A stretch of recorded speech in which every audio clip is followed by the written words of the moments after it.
Bir insanın yalanını yakaladığınız zaman maalesef 1000 doğrusunu sorgularsınız.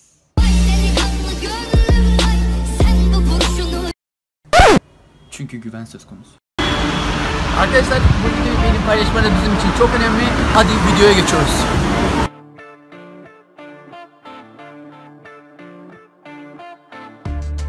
Kanki gel 2 dakika röportaj yapalım. 2 dakikaya geç. Evet. Eyvallah. Kayıtta mıyız? İsim? Ramazan. Nasılsın Ramazan, iyi misin? Allah aşkına sen nasılsın? Teşekkür ederim. Arasat. İsimler? Doğukan. Hakan. Muhittin Çevik. Dündar Parlak. Mesut Şekil. Selahattin. Rezan. Tamam. Umut abi. Arasat, hiç hayatında bir düşün geçmişi. Doğru söylemediğin bir zamanın var mı? Bir an bile olabilir.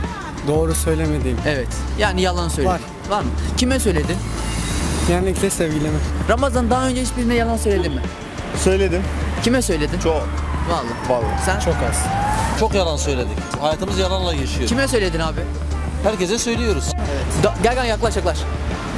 Daha önce hiç yalan söyledin mi İsa? Evet. Kime söyledin? Herkese söylemiş. sen yalan söyledin. Söyledi. Kime söyledin? Mesela bunda. Kime söyledin? Yani o anda kime denk geldiyse. Daha önce hiçbirine yalan söyledin mi? Yalan yok söyledim abi. Kime söyledin?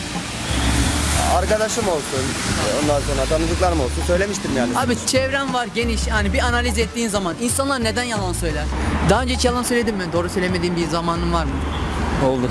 Kime söyledin? Kime söyledim? Arkadaşlarına söylemişimdir. Peki insanlar neden yalan söyler? İnsan neden yalan söyler? Güzel soru. Neden? Mecbur kaldıkları için herhalde. Yalanı yokluktan söyler. Suç işlerse yalan söyler. Bir yere görevli giderse yalan söyler. Şu şöyledir, bu böyledir diye. Ama her zaman yalan konuşurlar. Belki o anda gerek duyduğu için, belki de bir çıkarı olduğu için. Yani bir yalandan sonra bir şey elde edeceği için. İnsanlar bazı durumlarda mecbur kalır. Zorunlu durumlardan dolayı söylemiştir başkanım. Kanka siz gençsiniz, çevreniz geniştir. Bir analiz edin. İnsanlar neden yalan söyler? Zor durumda kaldıkları zaman. Vallahi sence? Ya da başı sıkıştığı zaman ya da ne bileyim dediği gibi ya dertte ya da başı bir yerde olduğu zaman hemen yalana başvururlar. Yalan söylemek insanlara kaçış yolu gibi bir şey geliyor. Yani mesela doğrusunu söylemektense, doğrusunu söyleyip de daha çok zarar görmektense yalan söyleyerek direkt sıyrılmak istiyor insan. Şimdi bu röportajın normal diğer röportajlarla aynı olacağını düşünüyorsanız yanılıyorsunuz. Şimdi basit bir örnek vereceğim. Hani bu röportajın diğer röportajlarla aynı olmasını düşünüyorsan, bekliyorsan yanılıyorsun. Kanka bir düşün, ileride bir evleneceksin değil mi? İnşallah Tamam. evleneceksin. Eşin İnşallah, olacak. aynen. Bir tane kız geldi karşısına, hatun. Onunla ciddi düşünüyorsun. Onunla evlenme arifesine gittin. Nişan, her şey hazır. Nikah davetiyeleri hepsi hazır. Tam nikah gününe geldi, memur geldi. Gözün önüne getir ama. Çok güzel bir şey oluyor. Kanka nişan, her şey, nikah davetiyeleri, her şey hazır. Evet. Nikah memuru, evet diyecek, bitecek, iş evinize gideceksin. Eviniz düzülmüş, her şey hazır, tamam mı? Tamam. Hadi nikah kalmış, tamam mı? Evli... Bari kız güzel mi? Güzel yani, sen beğendiğine göre Tamam, güzeldir. tamam. Ev filan hepsi döşenmişti, tamam. Tamam. Sen memur gelecek, sana diyecek evet mi hayır mı diye soru soracak. Tamam. Sana soruyor, hastalıkta sağlıkta kabul ediyor musun? Ediyorum diyorsun. Davetiyelerini dağıtmışsın. Nikah günü gelmiş çatmış. Memur geliyor sana soruyor. Umut diyor, hastalıkta sağlıkta kabul ediyor musun? Evet. Tam eşine geldi. Tam soruyor evet mi? Diyor ki hayır diyor. Ben Arasat'ı sevmiyorum diyor. Geliyor yüzünü sana dönüyor, diyor ki Arasat ben sana yalan söyledim. Bu zamana kadar duygularınla oynadım. Eşine geliyor, yengeye geliyor. Ona soruyor. Kabul ediyor musun? O diyor kabul etmem. Eşin diyor. Evet. Evleneceğim sana kişi dönüyor. diyor. Aynen. He. Sana dönüyor, diyor ki Ramazan bugüne kadar yaşadıkların hepsi yalandı. Sana yalan söyledim, bütün duygularınla oynadım. Ne dersin, ne yaparsın, ne hissedersin? Şimdi konunun önemini ve kıymetini anlatmak için basit bir örnek anlatacağım abi. Evli misin abi? Evliyim, evet. Abi çocuk var mı? 2 çocuk var. Şimdi abi mecazi olarak anlatacağım. Bir örnek vereceğim. Hani gerçek değil. Yok, tamam. Abi şimdi düşün, yenge bir gün geldi, bir akşam geldi. Muhittin dedi. Bu çocuklar senden değil dedi. Bunca yaşadıklarım hepsi yalandı. Sana yalan söyledim. Ne hissedersin abi? İnanmam tabii eşime. Eşimi tanıyorum. Ama abi İnanmam yalan, gerçekten yalan söylüyor ama. Yalan. Gerçek yani. Böyle Ne hissedersin? kötü hisseder. Abi ben beynimden vurulmuş adam. Abi dönerim bir tane tekme vururum ya. Yani bir tokat vururum yani. Abi kelimenin, cümlenin şeyine baktığım zaman kısacık bir cümle değil mi? Abi. Mesut seni aldattım yalan söylüyorum. Ne kadar kısa değil mi? Canım Bir anda paramparça olur insan kalbi. Yani cümlenin özüne baktığımız zaman kısacık bir cümle değil mi? Ama bize bıraktığı acı ne kadar büyük değil mi? Şok Yani ne kadar insan büyük. zaten o anda da ümidini kaybediyor. Artık sevgi, aşk nedir onu bilmiyor. Kimseye güveni kalmıyor. Aynen. Birisi geldiği zaman ne diyor? Diyor işte böyle böyle. Ama kimseye güveni kalmadıktan sonra, o aşkı hissetmedikten sonra bence boş. Yani olayı buraya bağlayacağım kanka, hani doğruluk yalanlar. Söyleyeceğimiz en acı gerçek bile en süslü, en büyük veya küçük yalandan daha iyi değil mi? Aynen Yani öyle. doğruluk her zaman başvurmamız gereken bir şey. Yani cümlenin yapısına baktığımız zaman 4 kelime bir cümleden oluşuyor değil mi? Hani ufak yani yalan ne olabilir? Ama sana verdiği acı o kadar büyük ki tüm hayatını alt üst ediyor. Yani bir yalanın küçüğü, büyüğü, pembesi, mavisi olmaz. Yalan yalandır abi. Aynen Ve öyle. dikkat ederseniz yalanlar doğurur abi. Değil mi? Yani bir aynen yalan öyle. söylersen hemen bir başka yalanla tamamlarsın. Bu yüzden böyle bir şey var söylüyoruz. En acı gerçek bile en süslü, en pembe yalandan daha iyidir. Karşındaki insan sana yanlışı söylüyorsa sen ona rağmen yanlış değil de doğruyu yolu göstermen lazım. Aynen Ama bazı öyle. insanlar nasıl diyeyim, sen bana yalan atıyorsan ne yani, bu bana yalan attı, ben de onun arkasından vurayım ki ben de ona yalan atayım. İnsanlar böyle yani, hani bu herkes için demiyorum.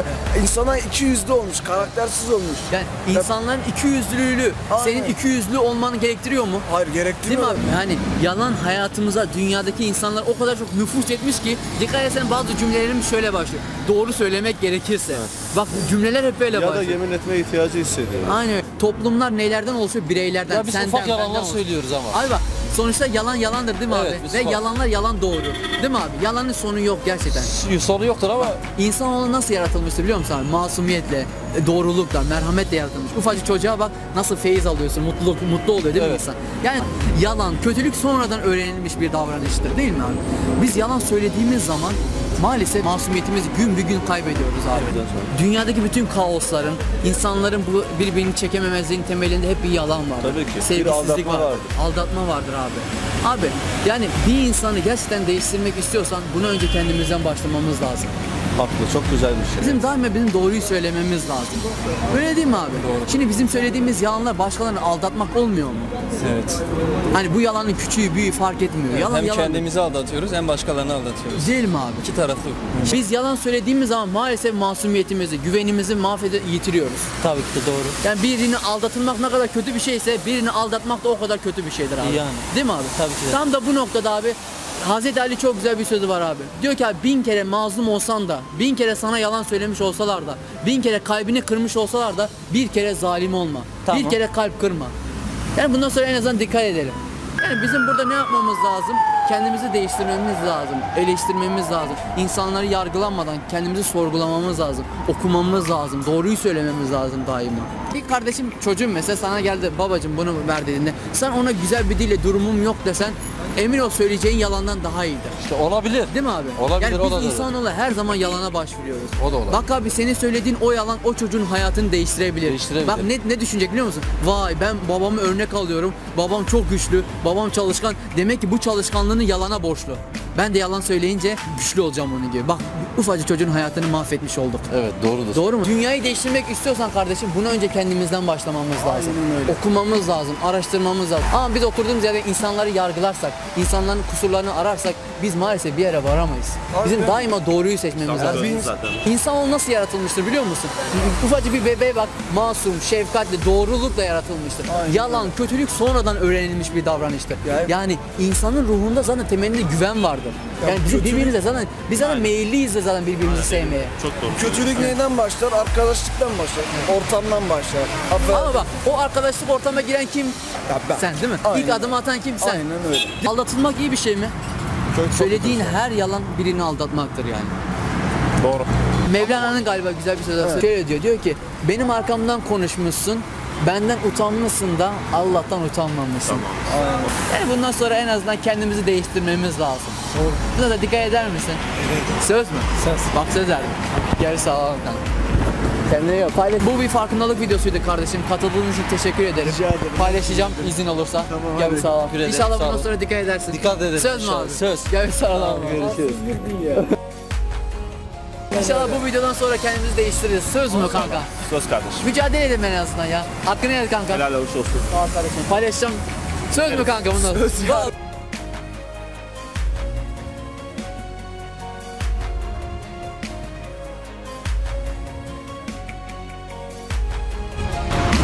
Arkadaşlar videomuz burada bitti.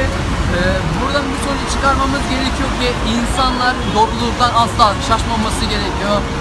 Yalan doğru, yalana bir sonu yok. Bizim daima doğruyu seçmemiz lazım. Zor ama imkansız değil. Arkadaşlar videoyu beğendiyseniz buradan kanalımıza abone olup sağ ve soldaki videolara geçebilirsiniz.